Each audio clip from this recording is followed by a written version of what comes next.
how to mount a GoPro to your head easily. The first step is to actually get a head strap mount.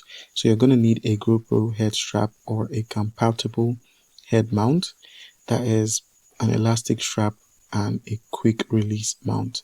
Now the next thing you're going to do is simply attach the GoPro to the mount. So slide the GoPro into the mount and tighten the thumb screws securely. So otherwise your camera would end up wobbling. Now once that's fixed, go ahead and put your strap on your head or on a helmet. Wear the strap directly on your head or over a helmet like here, and then simply adjust the camera angle using your hands so the camera can capture exactly what you're looking at.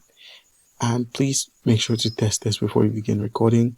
Once that's done, you can simply preview your recordings using the GoPro Quick app. So use the Quick app to preview your shot and fine-tune the angles, and you can start recording by clicking on the record option here. Alright guys,